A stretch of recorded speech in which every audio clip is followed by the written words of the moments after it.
Spike takes another book from the shelf, so thick that he could barely grab the spine with his hand. War and Peace by Leo Tolstoy? What about this book? Twilight uses her magic to take the book from Spike and reshelve it. I already read that. And besides, this virus pandemic is unprecedented in equestrian history. This is a potentially long-term lockdown that we're talking about. A short, easy read like War and Peace isn't exactly the wisest choice. Ooh, here's a nice one. Les Miserables by... Oh, wait. I already read that twice. I think there's exactly one book in this bookstore that you haven't read, Spike said, rolling his eyes. Really? Which one is it? Twilight says, her eyes lit up. It was a joke. Spike slouches. This is getting boring. I want to go home. Twilight turned serious. I knew you would do this, Spike. This is why I insisted that I shop from my books first. But you didn't listen to me. Spike only purchased the last 3 issues of Power Ponies that he hadn't already collected. Twilight's shopping bag is still empty after nearly 2 hours of shopping. Are you ever gonna make up your mind, Twilight? Just need a few more minutes, Spike. Ooh, is that the coveted 5th edition I see? Wait for it. Spike mutters himself. Oh, wait, no. It's just a boring old 6th edition. Oh, this is horrible. Tell me about it, Spike grumbles. The quarantine's gonna start and we're gonna be locked in the giant bookstore for 2 months. Oh, stop getting my hopes up, Spike. Twilight replies before moving on to the next shelf. On Wednesday, Pinkie Pie is last seen at the Ponyville market grappling Bonbon and Roseluck over the last roll of toilet paper. It is the last day of the Ponyville market before the lockdown comes into effect and all non-essential services will be closed indefinitely to contain the spread of a mysterious new illness that has ravaged all of Equestria, parts of the Dragonlands, and as far as Yakistan. The stalls selling disinfectants and masks are stripped clean within the first hour. The food shops are stripped clean within the next hour. Pinkie Pie, being Pinkie Pie, camps out overnight before the market opens at 10 a.m. She quickly buys up the entire city's supply of party cannons, confetti, and whipped cream, because in her words, "What are you going to do if you got a party can and whipped cream emergency?" Pinkie doesn't really need toilet paper. She received an electronic washlet as a gag gift from Rainbow Dash last housewarming, and since then use water instead of wiping. Then why fight for the toilet paper? In Pinkie's words, "Ooh, is that wrestling? That looks like so much fun! I love wrestling! Wait for me! Wee! Ouch! Ouch! Jeez! Chill! Can't you be a little gentle? Ouch!"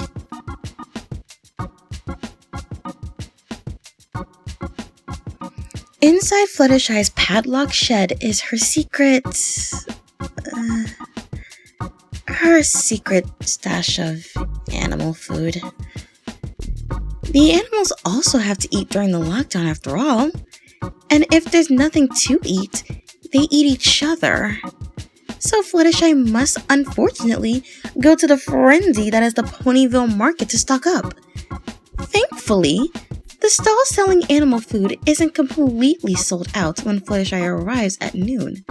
She quickly stocks up on all the essentials: rabbit pellets, cat food, fish flakes, and carrot extracts for Angel. The only pony food left, however, is one small bag of cinnamon nuts at the snack stall and a potentially melted cherry ice cream at the frozen food stall. Not that worried Fluttershy. She was no stranger to long periods being stuck at home. Back when her social anxiety was at a critical level, she often spent months on end in her cottage, too afraid to show her face at the market. And the pony food did run out over those few months. And let's just say that Fluttershy never went hungry. Fluttershy learned that chicken chow, trademark, or rabbit pellets go quite well with a side of wild grass salad plucked from the edge of the evergreen forest. Dog biscuits work as well as tea biscuits once you get over the jerky aftertaste. Fluttershy's favorite, however, has to be canned kitty kitchen delights, trademark, which, after heating and adding some cracked pepper, makes a very tasty stew. Judging from the empty pallets of pony food at the market, Kitty Kitchen Delights, trademark, was going to be on the menu for the next few months. Fluttershy buys 12 more cans. Apparently, a single pony bought up all the pasta in Ponyville.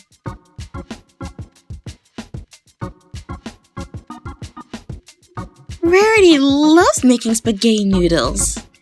They're so easy to make. How do you make spaghetti noodles? First, you put the spaghetti noodles in a box, and then you put it in the oven, and then you bake them. Ding! And there you have spaghetti noodles. No water needed, which makes it a fabulous recipe for the apocalypse, darling.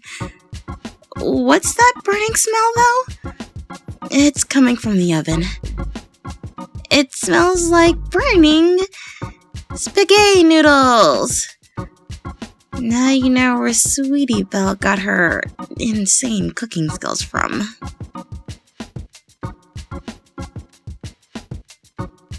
Rainbow Dash loads a bright red vinyl record onto her gramophone. She winds up the gramophone and puts the needle into the groove. Upbeat music starts playing. Come on! This is On Wheels on Ponies Super Shred Workout! Rainbow Dash adjusts her sweatband, then lies down on the mat and starts doing wing-ups in her living room. 67! 68! Push! On Wheel wants those muscles to burn! Don't you dare quit on Wheel! The record player booms. Rainbow Dash's wings tremble, and she's dripping with sweat. The virus outbreak has reached every corner of Equestria, and Cloudsdale is no exception. All Wonderbolt trainings and performances are suspended, and most of the city is under lockdown, with a no-fly curfew in effect to prevent the spread of the virus. Stuck at home, unable to go out and fly, what's the strongest Wonderbolt in Equestria to do? Work out a ton, of course. Rainbow Dash grabs a 100-pound bar and begins doing bench presses. 55! 56! Push! Pump the iron wheel! The record player booms. Rainbow Dash lets out a little whimper after the 74th rep. Rainbow Dash hates getting bored, and she wasn't about to get bored doing the same workout every day. A glass bookshelf that once displayed her Sign Daring Do books is now filled with at least 1,000 workout records, which means no repeated workouts for exactly 1 year. Rainbow Dash's mantra is 3 meals a day, 3 naps a day, 3 workouts a day. She's got everything from Yak Body, Y90X, 90-Day Shredder, to sleepwalk off the inches by Somnambula. She even found a discontinued workout record at the Rainbow Falls Market called Cough Off the Fats, where you sit in a sauna for 20 minutes and then come out and induce a cough, which helps reduce ketone buildups and cleanse your metabolism. But unfortunately, The health inspector came in when Rainbow Dash was on the coughing part, and she's now under in-home quarantine for at least 14 days. Needless to say, Dash threw that record away. There's one family in Ponyville, of course, that has no issue with food shortages. Aside from the apple orchard, the Apple family keeps a small plot to grow staples of corn, potatoes, wheat, and assorted vegetables for subsistence purposes. Applejack is actually turning a handsome profit from the pandemic. Apple Bloom was the first one to suggest the idea of a mail-order delivery service for Apple family products. Things like canned applesauce, frozen apple pie, freeze-dried apple slices, and toilet paper. Why toilet paper? Because every pony wants toilet paper. So much so that they'll pay 20 bits a roll or 350 bits for a box of 20. And applewood pulp creates a nice, soft paper for wiping. Apple Bloom and Applejack do the deliveries, while Granny Smith, Big Mac, and Sugar Belle stay on the farm to fulfill orders. Business is booming. By noon, there's a 6-inch stack of unfinished mail orders by the door, and the oven is on for a good 12 hours a day. Applejack's precious hat is getting worn out from the long days of deliveries and being exposed to the elements.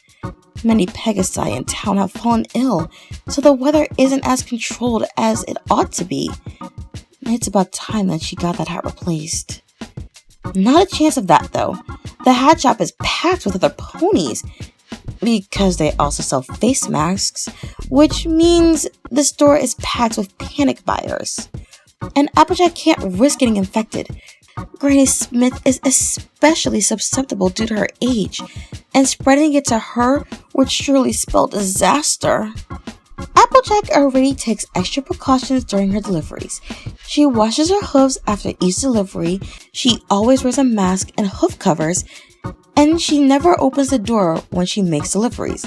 She drops the package at the doorstep, taps on the door to signal her arrival, then leaves before she's exposed to a potentially infected pony. While making deliveries on a particularly stormy day, a gust of wind blows Applejack's hat off her head and over a thick row of bushes.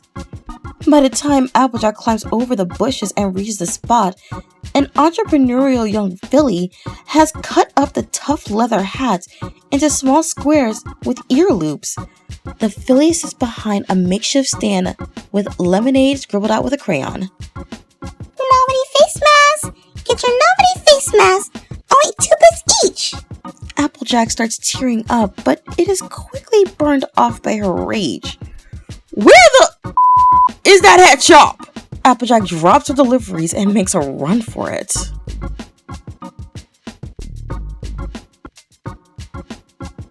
Support me on Patreon and Ko-fi. Links in the description. Thanks for listening and be sure to subscribe. Good night, every pony.